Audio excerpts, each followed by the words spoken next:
Assalamualaikum warahmatullahi wabarakatuh.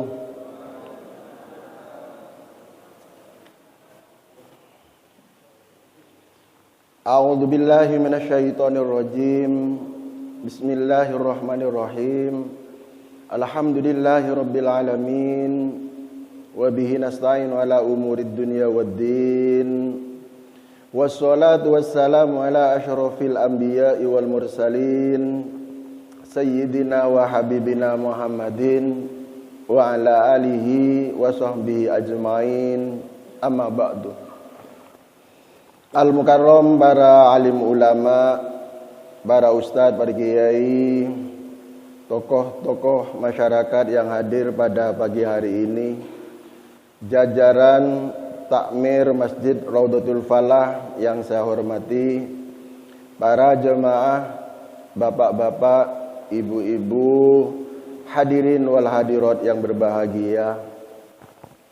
Pertama-tama, marilah kita terlebih dahulu bersama-sama memanjatkan syukur kehadirat Allah Subhanahu wa taala dengan mengucapkan kalimat alhamdulillahi Rabbil alamin. Di mana pada pagi hari ini alhamdulillah kita umat Islam ini diberikan hidayah, diberikan maunah, pertolongan oleh Allah Subhanahu wa taala, sehingga di saat orang lain banyak yang masih tidur nyenyak dan lelap, akan tetapi kita bisa bangun terlebih dahulu untuk melaksanakan sholat fajar, untuk melaksanakan sholat tahajud, dan dilanjutkan dengan sholat wajib, yaitu sholat subuh berjamaah. Mudah-mudahan semua kebaikan, amal soleh yang selama ini bisa kita lakukan, lebih-lebih pada pagi hari ini, senantiasa diterima oleh Allah Subhanahu wa ta'ala dan dicatat sebagai amal yang soleh di sisinya. Amin amin ya rabbal alamin. Hadirin wal hadirat yang berbahagia, dalam Al-Quran Allah Subhanahu wa ta'ala mengingatkan kepada kita. Peringatan Allah isinya jangan sampai kita ini melakukan kerusakan, jangan sampai kita melakukan kezaliman, jangan sampai kita melakukan perbuatan dosa dan maksiat di muka bumi ini. Apa akibatnya? Fitnatal la tusibanna alladzina zalamu minkum khoso. Karena Allah akan menurunkan bencana, menurunkan siksaan kepada kita di dunia ini, bukan di akhirat nanti, di mana bencana, musibah itu diturunkan oleh Allah akibat perbuatan zalim manusia, akibat perbuatan dosa dan maksiat yang dilakukan oleh manusia. Tapi kata Allah, di mana azab tersebut, di mana bencana tersebut bukan hanya mengena, bukan hanya menimpa orang yang berbuat dosa saja atau semata-mata, tapi juga akan mengena, akan menimpa kepada kita, orang yang tidak ikut melakukan perbuatan maksiat, yang tidak ikut melakukan perbuatan dosa, terkena imbas daripada orang-orang yang berbuat dosa. Kita berdoa kepada Allah Subhanahu wa taala, mudah-mudahan keluarga kita, mudah-mudahan lingkungan kita, mudah-mudahan kota Surabaya yang kita cintai dan negeri Republik Indonesia yang kita banggakan ini senantiasa dilindungi oleh Allah Subhanahu wa taala dari musibah dan bencana. Amin amin ya rabbal alamin. Hadirin wal hadirat yang berbahagia, sebagaimana kita ketahui bahwa akhir-akhir ini musibah bencana terjadi di mana-mana. Mulai dari musibah Cianjur, Jawa Barat, kemudian merambat ke daerah Bandung, kemudian berpindah ke Bangkalan, pindah lagi ke Lumajang, pindah lagi Banyuwangi, dan seterusnya. Bahkan sekarang Gunung Semeru juga terancam mengintip akan mengeluarkan kalvanya, mengeluarkan yaitu air panasnya, dari dalam perut gunung Semeru tersebut, ini berarti bahwa Allah Subhanahu wa taala mengingatkan kepada kita manusia di muka bumi ini agar berhenti melakukan perbuatan zalim, agar berhenti melakukan perbuatan maksiat.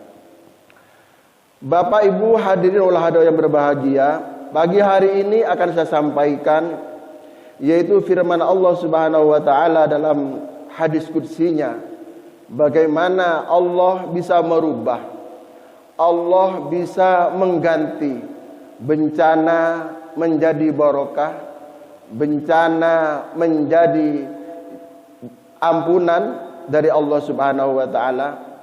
Dalam sebuah hadis qudsi Allah Subhanahu wa taala berfirman, "Inni la'ahammu bi ahlil ardi azaban, walakin idza nazartu ila ummari buyuti wal mutahabbina fi wal mustaghfirina bil ashar saraftu anhu." Yang artinya, sesungguhnya aku, kata Allah, kalau melihat tingkah laku manusia, mereka bangga dengan perbuatan dosanya, mereka bangga dengan perbuatan maksiatnya, mereka ceritakan di mana-mana, mereka tampilkan di mana-mana media, mereka bangga melakukan perbuatan maksiat dan lain sebagainya. Aku ingin segera melenyapkan dunia dan isinya itu, ingin segera mengkiamatkan dunia dan isinya itu, kata Allah. Walakin idza nazartu ila ummari buyuti, akan tetapi setelah aku melihat tiga golongan manusia yang aku cintai, yang aku sayangi, saraftu anhu, aku tidak jadi, kata Allah, untuk mengkiamatkan dunia dan isinya, untuk menurunkan bencana di muka bumi ini karena tiga golongan manusia ini. Siapa tiga golongan manusia ini? Yang pertama, ummari buyuti, orang-orang yang memakmurkan rumah-rumah Allah. Apa rumah Allah itu? Orang-orang yang memakmurkan masjid-masjid Allah di muka bumi ini.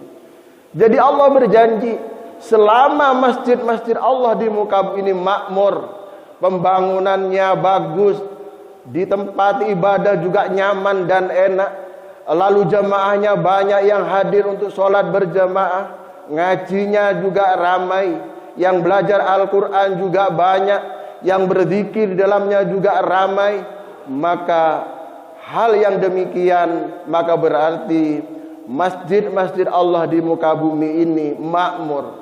Kalau itu terjadi di semua masjid di muka bumi ini, Allah berjanji tidak akan menurunkan bencana, tidak akan mungkin menurunkan azabnya di muka bumi ini.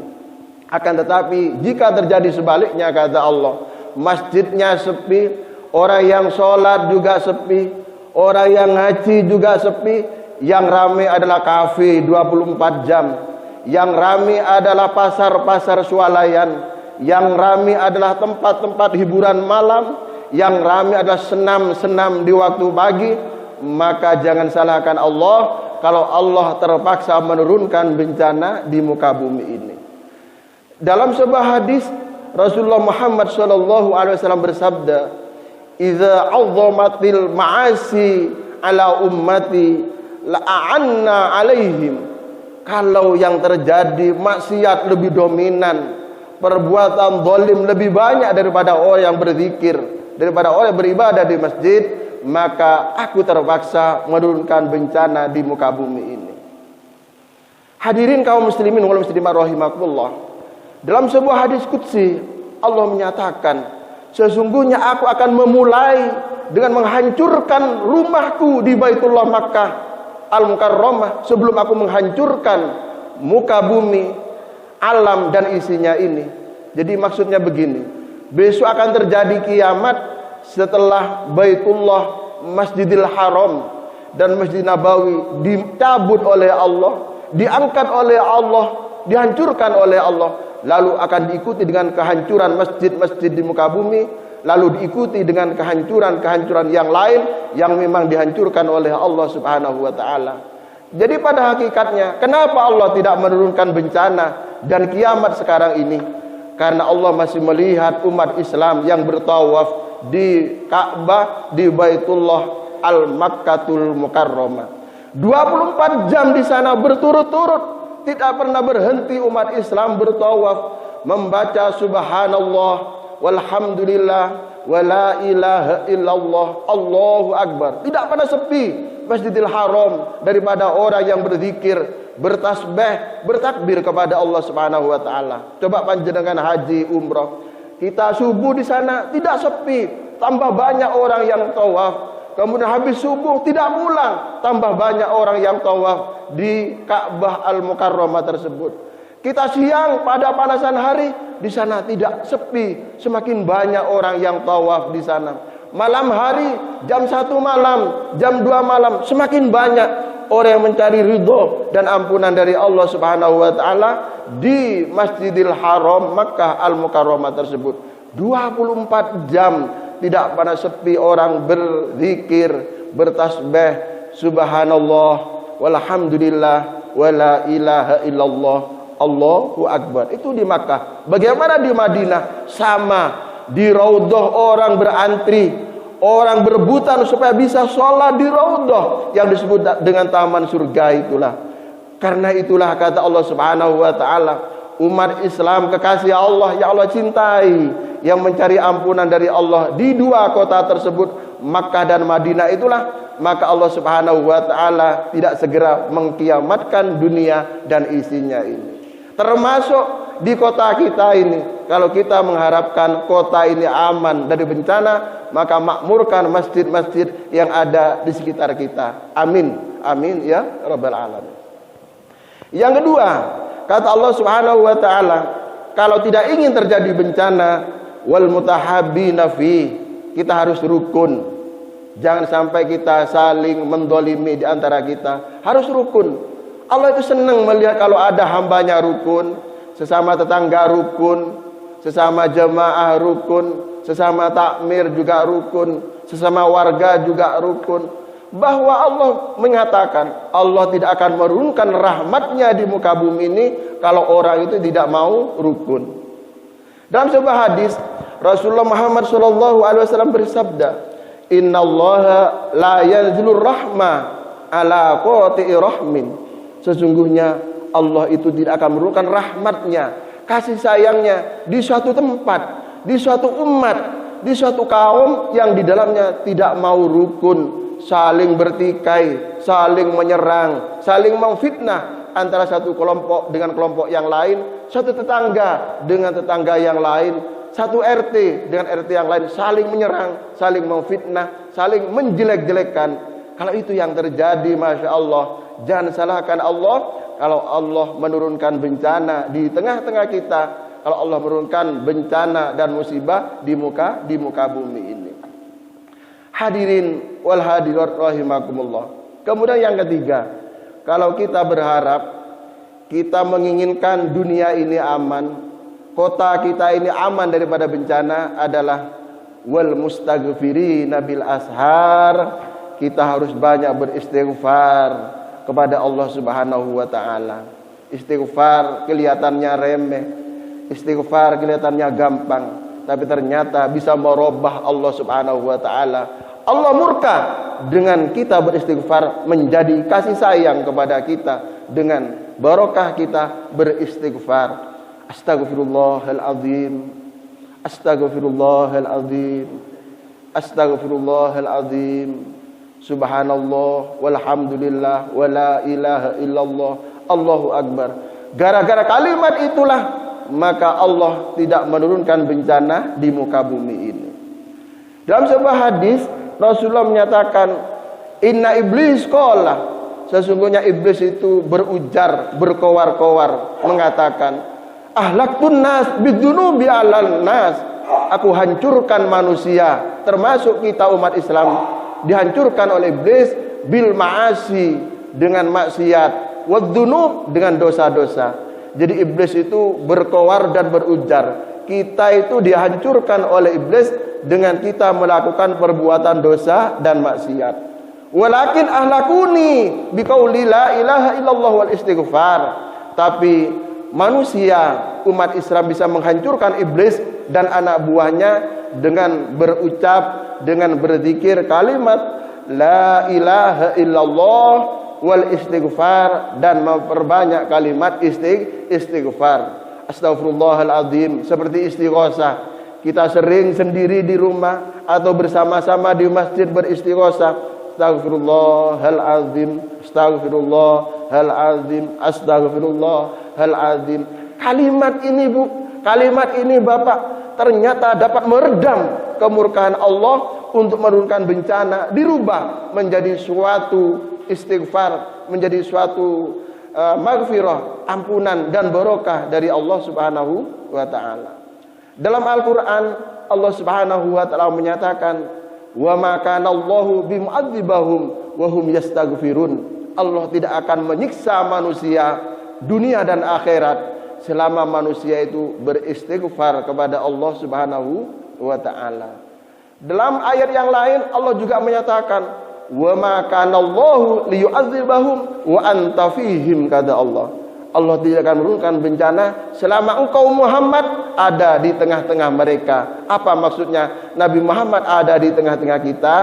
Artinya kalau kita banyak membaca sholawat bersama-sama di masjid atau di rumah, Allah tidak akan menurunkan bencana kepada kita. Itu sholawat. Masya Allah, sholawat shagirul jismi, gampang ngomongnya, tidak pakai bondo kata Rasulullah. Tapi kabirul jirmi, akibatnya itu banyak sekali manfaatnya itu. Ternyata orang yang membaca sholawat ini, insya Allah dunia akan selamat, rizkinya akan mudah, di akhirat akan bersama-sama Rasulullah Muhammad Sallallahu Alaihi Wasallam. Kalau sholawat ini kita baca kata Rasulullah di masjid kita ini, di kampung kita, maka disampaikan oleh malaikat Jibril, "Wahai Nabi Muhammad, umat panjenengan di Raudatul Falah sekarang sedang membaca sholawat." Disampaikan kepada Rasulullah. Tapi bagaimana kalau kita haji dan umrah, kita baca sholawat, kita memberikan salam di makam Rasulullah, "Assalamualaikum ya Rasulullah, Assalamualaikum ya Nabi Allah, Assalamualaikum ya Sofat Allah." Apa yang terjadi?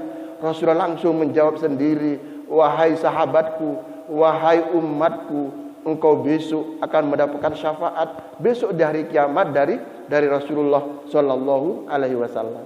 Jadi mudah-mudahan kita para jemaah ini, kota Surabaya, keluarga kita, rumah tangga kita senantiasa dilindungi oleh Allah Subhanahu Wa Taala daripada bencana dunia dan bencana akhirat. Amin ya Rabbal Alamin.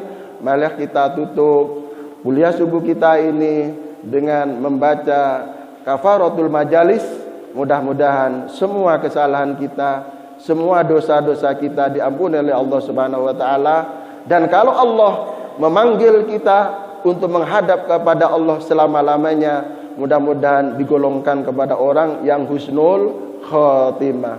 Amin ya Rabbal Alamin. A'udzu billahi minasyaitonir rajim. Bismillahirrahmanirrahim. Subhanakallahumma wa bihamdika asyhadu an la ilaha illa anta astaghfiruka wa atubu ilaik.